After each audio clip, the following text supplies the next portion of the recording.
Look over here. Is this one not working?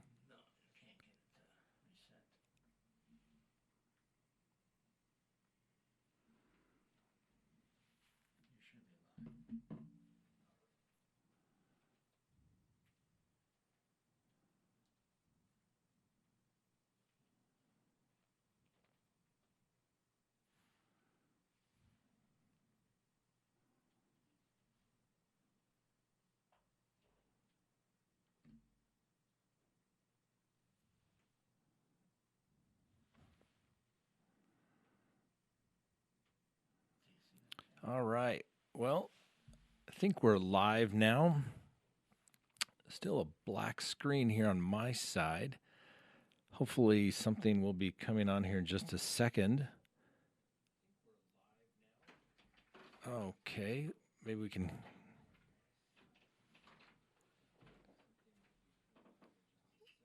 All right.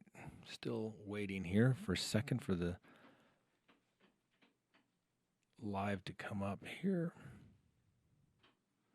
Okay, I'm getting notification that voice but no picture.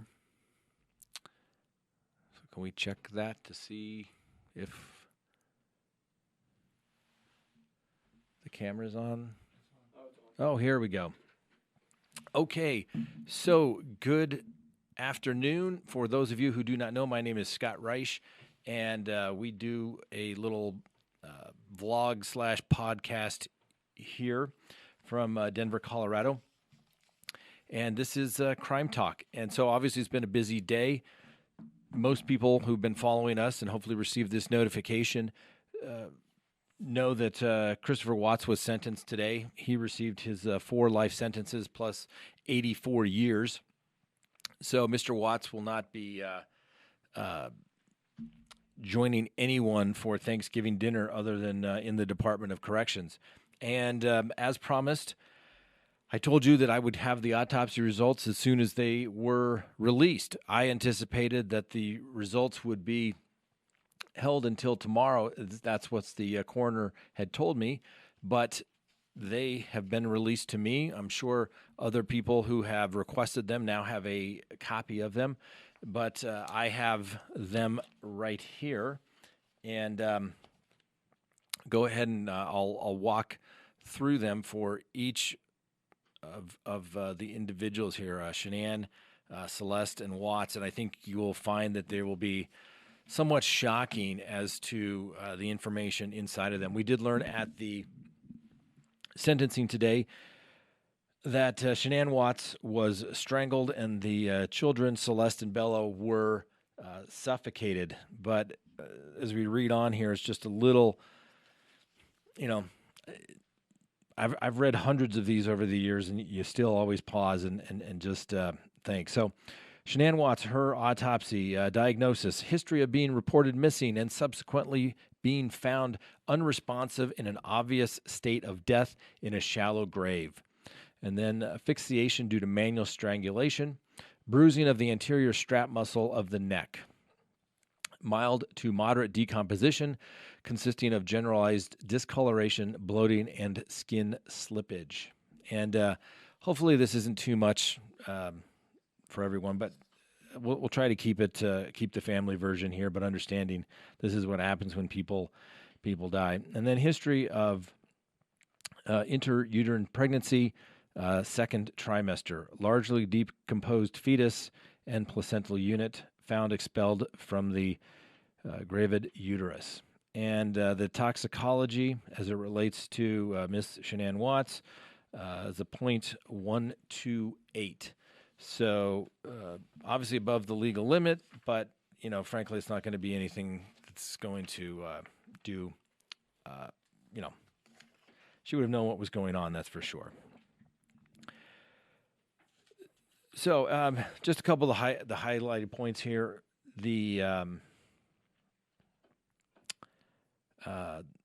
Let's just talk about obviously the history that she's a 34-year-old female, returned home in the early morning hours of August 13th, the last time she was seen alive.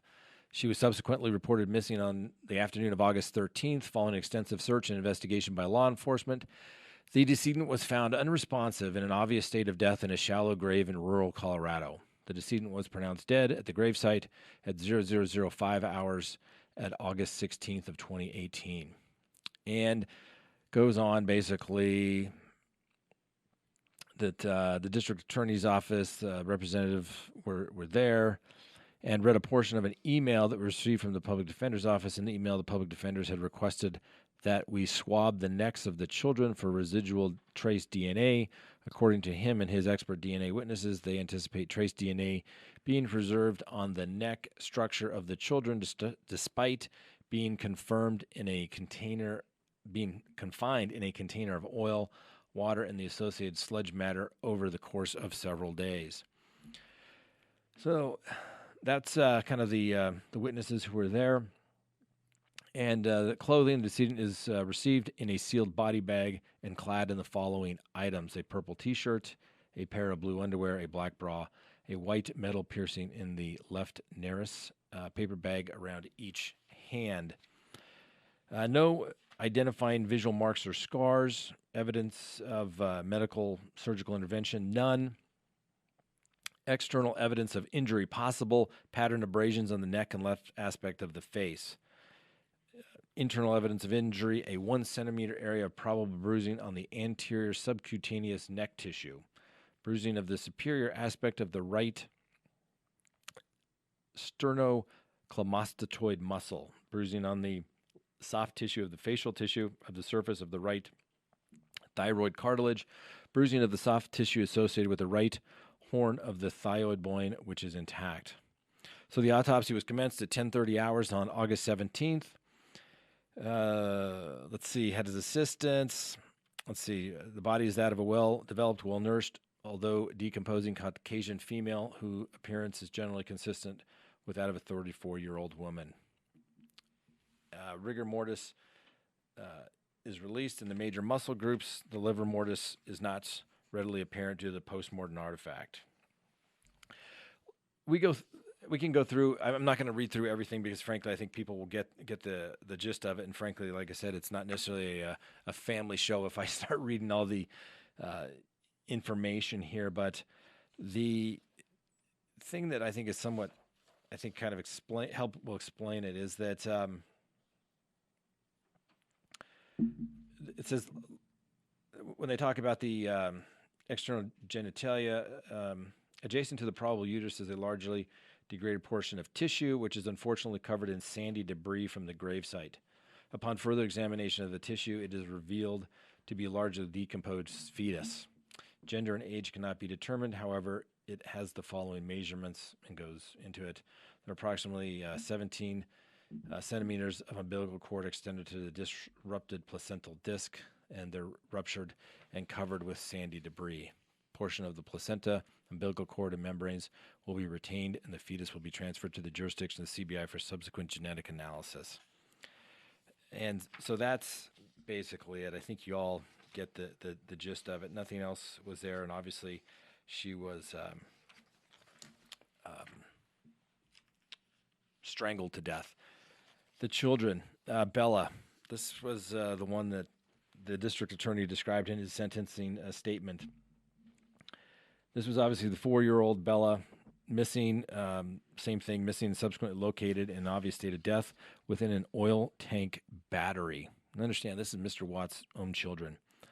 Asphyxiation due to smothering, blunt force trauma of the frenulum and gingival, Gingival, mucus of the maxilla, maxilla, basically the tongue. Post-mortem artifact is a decomposition and oil, water, and sludge debris in the stomach, which is absolutely, horrifying when you think about it. Like I said, the child's already been smothered to death by her father, and then dropped in a oil tank. And the toxicology revealed all of these benzene, ethylbenzene, toluene, hexane, methylphentanines, and butanol from the oil tank, because obviously the body just filled up with that. The cause of death is asphyxiation due to smothering. The toxicology results represent decomposition of the artifact of being submerged in an oil tank for several days. The manner of death is homicide. And this is the part that I think probably just broke my heart when I read it here, and that is the clothing. The decedent is received in an unsealed body bag wrapped in a bedsheet from the retrieval process and clad in the following clothing: an oil-soaked pink pajama-type top with images of hearts and butterflies. A little girl. That's what a little girl would do. And a pair of oil-soaked underwear. She was obviously in bed, sleeping, tucked in to her pajamas, like every little 4-year-old would do, probably thinking, "Night, Dad, I love you," and then waking up at some point of and realizing your dad is trying to suffocate you, I'm assuming with some sort of a pillow or something along those lines. And they talk about, and it was talked about at the sentencing hearing, there were some, basically some bruising and along the left buttocks. That's probably from when he was trying to stuff his daughter down into the oil tank. And then there were lacerations basically on the tongue, superficial probable bite wounds of the muscle surfaces of the tongue. So the child basically struggling, biting her own tongue. And that autopsy was conducted on August 17th. And, they basically, he goes through everything and all the neck, chest, abdomen, extremities, back cavities, cardiovascular system, the respiratory system, the spleen, liver and biliary system, gastrointestinal tract, glands, the neck, skull. It's just, autopsies of children are always tough. It's just, they're terrible, terrible, terrible, terrible cases. And they took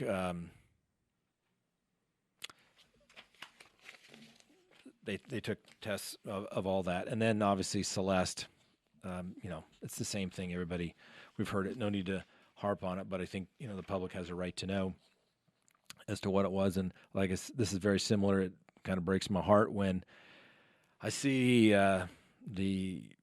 what they recovered her in. The decedent is received in an unsealed body bag and clad in the following clothing items. The clothing is all covered in oil and debris, a pink and black T-shirt, a diaper, and a pair of underwear. If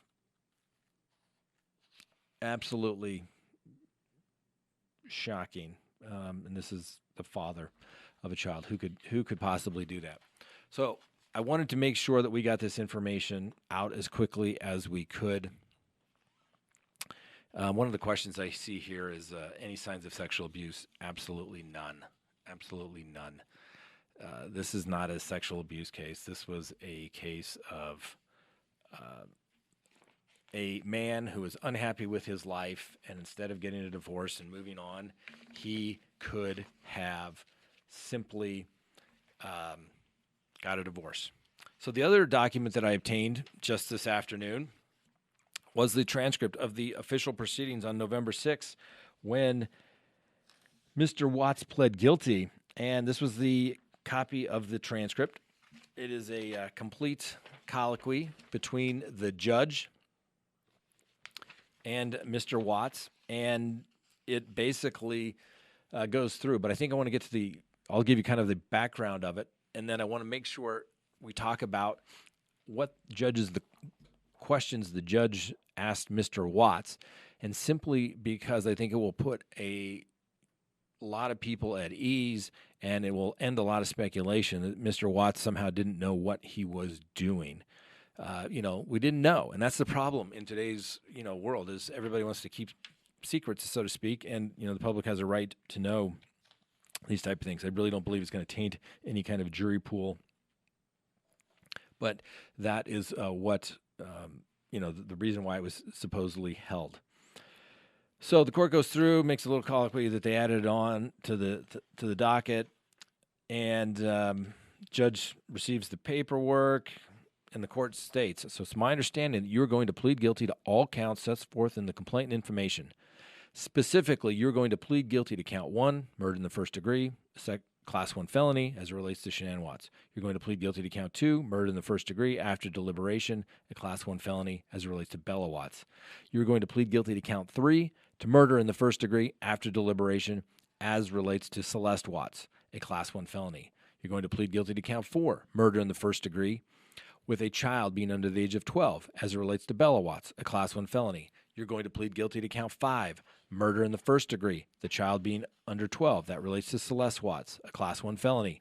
And you're going to plead guilty to count number 6, unlawful termination of a pregnancy in the first degree, as it relates to Nico, a Class 2 felony. And you're going to plead guilty to counts 7, 8, and 9, tampering with a deceased human body, a Class 3 felony. Is that right, Mr. Watts? Yes, sir. And it is my understanding, as it relates to solely to count 1, that this is an act of domestic violence. Yes, that's correct. That's simply a sentencing enhancer, but it really doesn't matter because of his plea. The judge then goes on. It says the plea paperwork further states that all sentencing options on all counts are open to the court, which we know the court today maxed him on everything and made everything consecutive, which was in the court's discretion. Then it states that he can do that. Made sure you understand what the word consecutive means, but not that really matters. After one life sentence, it doesn't really matter. And then it says you will not be permitted to waive a factual basis for any charge. Do you understand that? When you waive a factual basis, that's simply saying that, it doesn't really matter. I'm just pleading guilty to just get this over with. And it states here that the defendant will pay restitution, and then it goes on. But when it gets really good, and here's the colloquy between the judge. Judge asks you to understand that, yes, any questions, anything I've said so far? No, sir, is what Mr. Watts responds. The court, Mr. Watts, can you tell me your highest level of education? Technical college. The court, so you graduate from high school, then went to technical college. Mr. Watts, yes, sir. You have any difficulty reading or understanding the English language? No. Do you have any opportunity to review? Did you have an opportunity to review a written waiver of the guilty plea? Yes. Then the attorney interjects regarding the plea agreement, specifically that they're taking the death penalty off the table. The court says, okay, thank you. Do you have any questions about these rights? Is what the court asks. No, sir. Court, any questions of the terms of the concept or definitions of any of these words? Mr. Watts, no, sir. The court, did you have sufficient time to discuss these very important rights with your lawyers? Mr. Watts, yes, sir. Are you completely satisfied with the assistance of your attorneys? Mr. Watts, yes, sir. Do you believe that you've spent sufficient time discussing these rights with them? Mr. Watts, yes, sir. The court, do you believe that you've discussed different strategies and defenses and gone over all of the discovery with them to your satisfaction? Mr. Watts, yes, sir.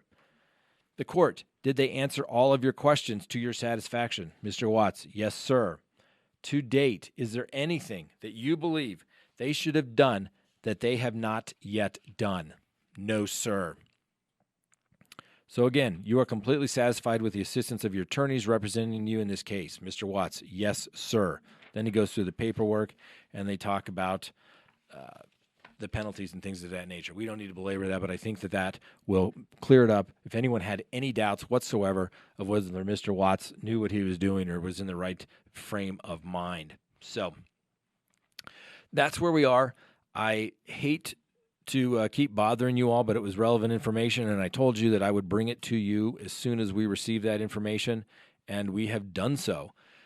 I think it's disturbing. I think that most people are just going to be shocked by it. It'll probably keep them up at night, particularly knowing that these children were basically killed in their bed after going to bed. And think about it. If you have children, you know, you tuck them into bed, they hug you, they kiss you goodnight, and they tell you you love them, and then could you just imagine the fear that was the fear of a child waking up and realizing your dad is trying to kill you? Probably did not even understand it. The horror she must have felt, the alone, and knowing that her mom was probably, whether it was before or after, wasn't there, not there at all. And so it's just a tragic.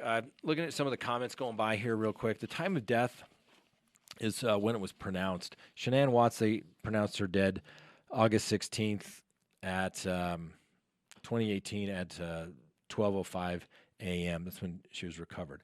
Shanann, August 16th at 17:50. Was that 5:50 in the afternoon? And then Celeste, August 16th at 15:40, so 3:40. That was different times getting them out of the oil tanks that they were put into. And literally, Mr. Watts literally he threw them away like garbage with his children. So, like I said, that's it. I appreciate the comments.